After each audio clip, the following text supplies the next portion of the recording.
कक्षा 10 भाग 2 सांख्यिकी। आज हम पढ़ेंगे भाग 2 में आंकड़ा क्या है। आंकड़ा क्या होता है? जिन संख्याओं या पदों का समांतर माध्य निकालना हो या माध्यिका निकालना हो या बहुलक निकालना हो उसी को आंकड़ा कहा जाता है। हमने क्या बताया एक बार फिर से? आंकड़ा क्या है? जिन संख्याओं का या पदों का समांतर माध्य या माध्यिका या बहुलक निकालना हो उसी को आंकड़ा कहा जाता है। आंकड़ा मुख्यतः दो प्रकार का होता है। आंकड़ा मुख्यतः दो प्रकार का होता है। नंबर 1 अवर्गीकृत आंकड़ा और नंबर 2 वर्गीकृत आंकड़ा। अब ये अवर्गीकृत आंकड़ा क्या है और वर्गीकृत आंकड़ा क्या है, चलिए हम नीचे देखते हैं। नंबर 1 अवर्गीकृत आंकड़ा जो है ये दो प्रकार का होता है। अवर्गीकृत आंकड़ा मतलब ये पहला वाला आंकड़ा, ये भी दो प्रकार का होता है। कौन कौन? पहला अवर्गीकृत आंकड़ा दो प्रकार का होता है। इसका पहला क्या है? जब आंकड़े अवर्गीकृत परंतु सारणीबद्ध ना हो। आंकड़ा तो वर्गीकृत होगा परंतु सारणीबद्ध नहीं होगा, मतलब वो सारणी के रूप में नहीं लिखा होगा। इस तरीके से लिखा होगा जैसे 2, 7, 11, 15, 20 का समांतर माध्य ज्ञात करो, या बोल देगा 5, 7, 11, 15 का माध्यिका ज्ञात करो। तो इस तरीके से जब आंकड़ा दिया हो तो उसको कहते हैं कि यह आंकड़ा क्या है? अवर्गीकृत है परंतु सारणीबद्ध नहीं है।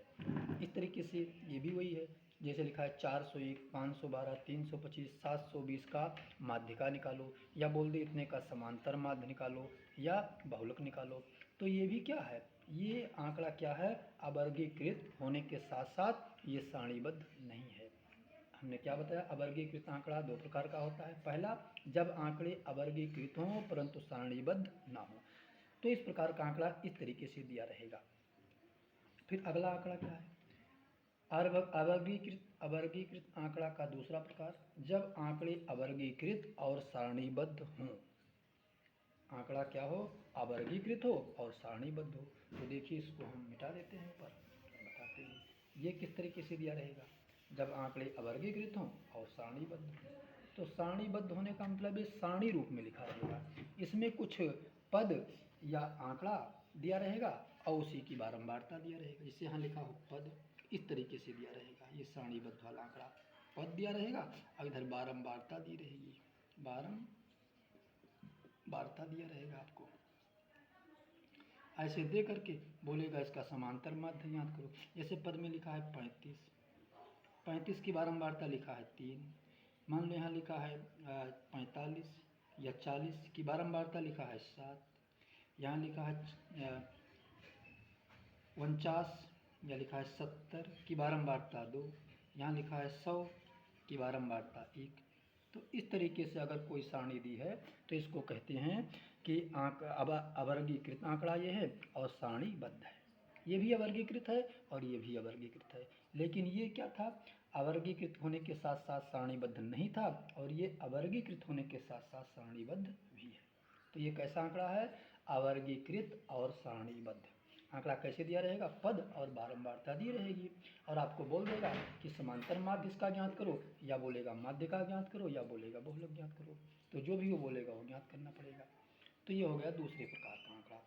यानी अवर्गीकृत आंकड़े दो प्रकार के होते थे, दोनों को हमने बता दिया।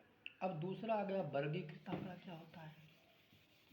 अभी हमने पढ़ा था कि आंकड़ा कुल कितने प्रकार का होता है, तो दो प्रकार का होता है। कौन कौन? एक अवर्गीकृत आंकड़ा, एक वर्गीकृत आंकड़ा। अवर्गीकृत आंकड़ा हमने पढ़ा दिया, ये भी दो प्रकार का होता है।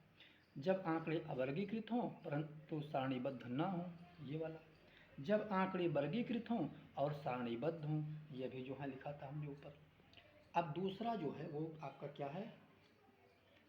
वर्गीकृत आंकड़ा। अब वर्गीकृत क्या है? वर्गीकृत आंकड़ा, वर्गीकृत आंकड़ा, वर्गीकृत आंकड़ा। अब चलिए वर्गीकृत आंकड़ा को देखते हैं। वर्गीकृत आंकड़ा का मतलब है ऐसे दिया रहेगा वर्ग अंतराल। क्या दिया रहेगा? वर्ग अंतराल दिया रहेगा, वर्ग अंतराल। उसके बाद में दिया रहेगा आपको बारंबारता, इसकी बारंबारता ये दी रहेगी आपको। बारंबारता को अंग्रेजी के यफ से भी लिख दिया जाता है, ठीक। और ये है आपका वर्ग अंतराल। जैसे यहाँ लिखा है 10 से 20, बारंबारता 3। फिर लिखा रहेगा 20 से 30, बारंबारता 5। यहाँ लिखा है 30 से 40, इसको माइनस नहीं पढ़ते, इसको पढ़ते हैं 30 से 40, बारंबारता 7। फिर लिखा है 40 से 50, बारंबारता 10। तो इस प्रकार अगर सारणी दी गई है तो ये क्या है, वर्गीकृत आंकड़ा है। इस प्रकार की सारणी अगर दी है और बोलता है इसका समांतर माध्य ज्ञात करो या माध्य का ज्ञात करो या बहुलक ज्ञात करो, तो इस प्रकार की सारणी को आप क्या कहते हैं, वर्गीकृत आंकड़ा, ठीक। अगर ये हटा दिया जाए, ऐसे लिखा हो 20, 30, 40, तो ये हो गया अवर्गीकृत और सारणीबद्ध आंकड़ा हो गया। और ये वर्गांतराल के रूप में दिया है 10 से 20, 20 से 30, 30 से 40, 40 से 50, और इसके सामने इसकी बारंबारता लिखी है। अगर इस तरीके से लिखा है तो ये वर्गीकृत आंकड़ा है आपका। तो आज हमने जाना कि आंकड़ा क्या है और कितने प्रकार का होता है, ये हमने आज सीखा है।